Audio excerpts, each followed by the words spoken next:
Assalamualaikum warahmatullahi wabarakatuh. Bismillahirrahmanirrahim. Langsung saja ya.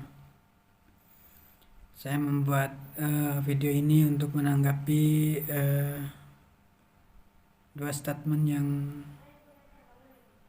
kontradiktif ya. Yang pertama statement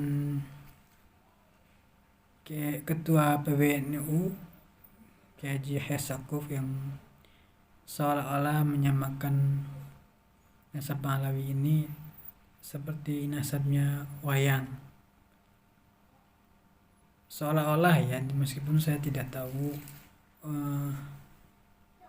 maksud dan tujuan beliau itu seperti apa.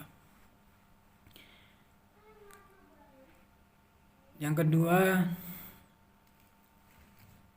menanggapi statement Rois Am PBNU yaitu Kiai Haji Miftahul Akhyar yang membuat saya sedih, yang membuat saya kaget, terkejut lah, buat saya sedih, shock, karena beliau membuat statement bahwa katanya Imam Ubaidillah saat ini sedang dituduh sebagai tokoh fiktif. Jadi yang buat saya sedih adalah statementnya terlalu berat gitu kan ya, karena berarti secara tidak langsung menyatakan bahwa orang-orang yang sedang mempertanyakan nasab para Pahlawi ini sedang menuduh gitu, sedang memfitnah Imam Ubaidillah gitu. Ini kan sangat buruk sekali gitu kan, seolah-olah sangat jelek sekali gitu, memfitnah gitu. Padahal kalau beliau Kiai Haji Miftahul Akhyar tidak membuat statement seberat itu, misalkan beliau membuat pernyataan bahwa kalau menurut saya husnuzon saja, atau kalau menurut saya nasab Pahlawi itu nasab soheh dan kita husnuzon saja, atau sebagainya lah, sesamanya semisalnya, mungkin saya juga tidak akan keberatan dan saya juga mungkin tidak akan membuat video ini.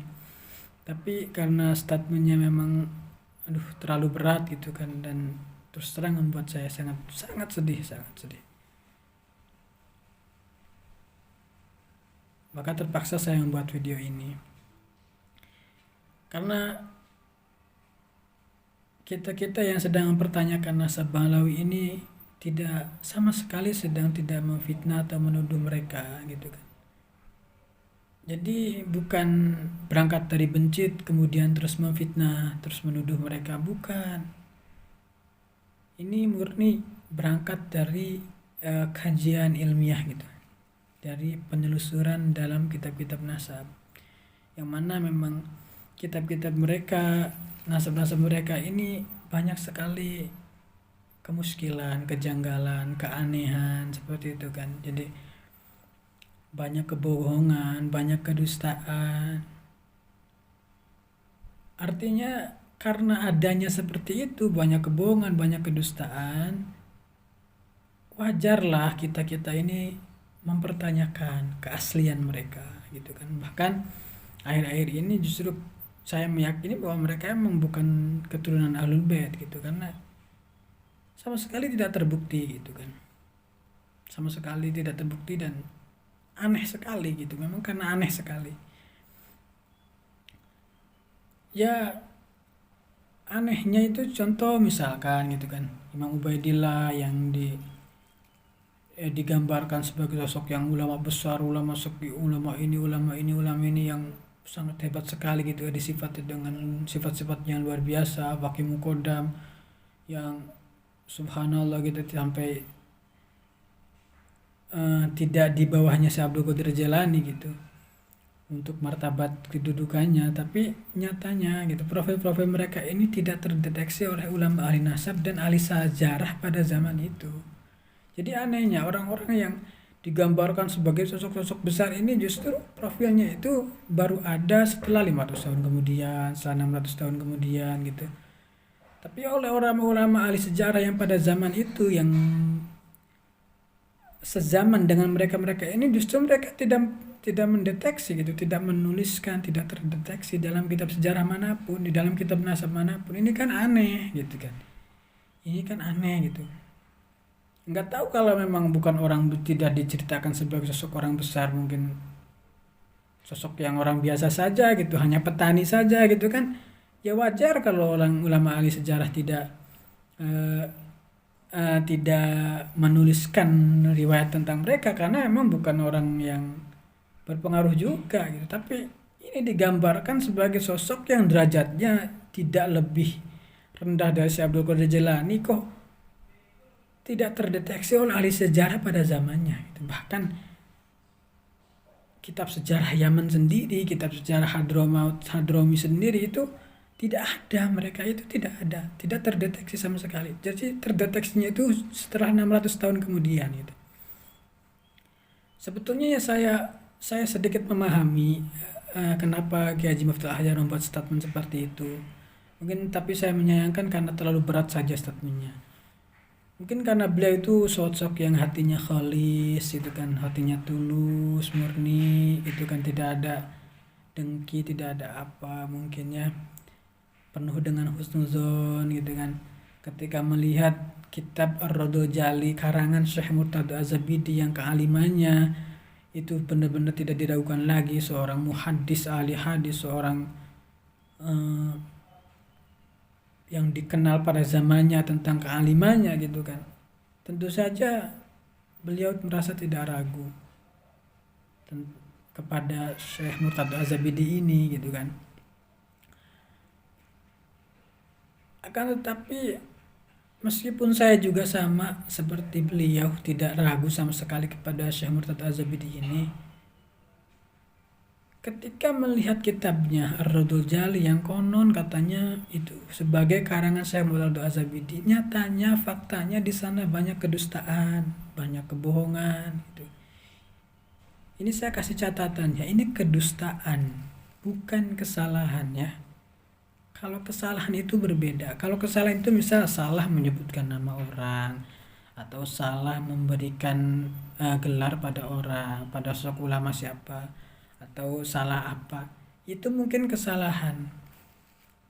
Kalau kesalahan saya bisa terima. Ulama siapapun yang namanya manusia ya bisa salah. Tapi kalau kebohongan ini saya juga jadi mempertanyakan, apakah kitab Ar-Radul Jali ini memang betul karangan Syekh Murtada Az-Zabidi? Gitu loh. Kenapa saya bertanya seperti itu? Karena di dalamnya banyak kebohongan. Salah satunya dijelaskan di dalam kitab tersebut bahwa Imam Az-Warqani dan cucu Faqih Muqaddam surat menyurat, dibuat ceritanya sedemikian rupa, yaitu surat menyurat, yang padahal Imam Az-Warqani dengan cucu Faqih Muqaddam itu tidak satu zaman. Imam Az-Warqani sudah meninggal, cucu Faqih Muqaddam ini belum lahir. Bahkan dengan Faqih Muqaddamnya sendiri tidak sezaman, dengan kakeknya saja tidak sezaman, apalagi dengan cucunya. Tapi dibuat ceritanya surat menyurat. Ini bukan salah, ini bohong. Karena itu saya ini mempertanyakan, meskipun saya tidak punya bukti ya kalau Ar-Radul Jali itu bukan karangan Syekh Murtada Az-Zabidi, tapi saya mencurigai kalau Ar-Radul Jali itu memang bukan karangan Murtada Az-Zabidi, tapi mungkin karangan Balawi, tapi dinisbatkan kepada Murtada Az-Zabidi untuk memperkuat posisi mereka.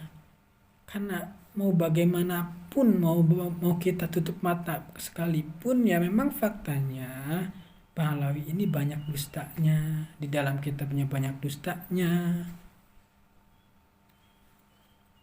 Setelah itu datang ke Indonesia juga membalawikan Wali Songo sebagai Azmat Khan. Ini orang-orang besarnya mereka loh yang mengazbat khankan Wali Songo. Orang-orang alimnya dari kalangan mereka loh. Terus yang terjadi pada saat ini adalah merampok kuburan, membuat sejarah palsu.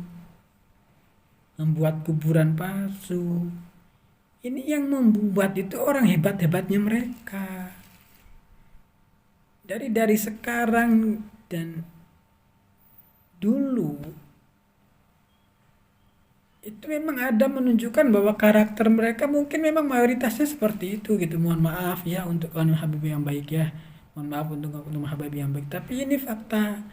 Bahkan di Cirebon sekalipun banyak kuburan palsu gitu buat sejarah. Mohon maaf untuk kaum Habib yang baik. Jadi memang ada riwayatnya bahwa mereka itu pendusta dan pembohong dalam hal sejarah gitu loh.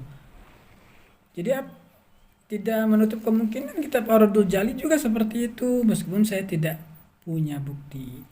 Tapi kalau untuk sekeras Syekh Murtadha Az-Zabidi membuat cerita sedemikian rupa, ini rasanya berat sekali hati saya untuk menyatakan wah itu mungkin Syekh Murtadha Az-Zabidi sedang keliru, tapi ini terlalu ekstrim kelirunya gitu kan. Nggak mungkin rasanya gitu loh. Ini kan ranah ilmiah ya kan, ranah istilahnya kebenaran atau kesalahannya itu kan memang bisa dicari gitu kan ya. Seperti statement beliau yang sebelumnya bahwa ya silahkan kalau ini ilmiah ya silahkan dilanjutkan gitu kan. Ya oleh karena itu ya kalau memang kebohongan-kebohongan, kedustaan-kedustaan di dalam kitab-kitab mereka, terus kalau memang nasab mereka itu memang sahih gitu, memang ada buktinya gitu kan, kejanggalan-kejanggalan mereka bisa dijawab dengan baik gitu bahwa ini bukan bohong, ini bukan dusta, tapi kebenarannya memang seperti ini karena ini karena ini. Kami juga mungkin akan menerima, kami juga akan menerima itu. Dan pasti saya akan meminta maaf kepada seluruh habaib. Akan menarik semua ucapan-ucapan, kalau saya pribadi ya, untuk menarik semua ucapan-ucapan saya yang sudah disampaikan. Yang terakhir, mohon maaf saya terpaksa membuat tanggapan ini. Ngapunten Kiai, mohon maaf Kiai, mohon maaf. Mohon maaf. Ya, supaya kita ini yang sedang mempertanyakan nasab mereka ini supaya dilihatnya secara keseluruhan.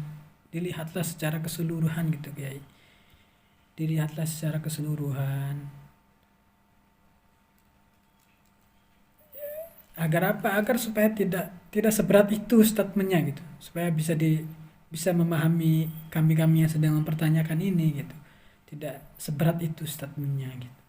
Mohon maaf, pangapunten. Suhun, terima kasih. Assalamualaikum warahmatullahi wabarakatuh.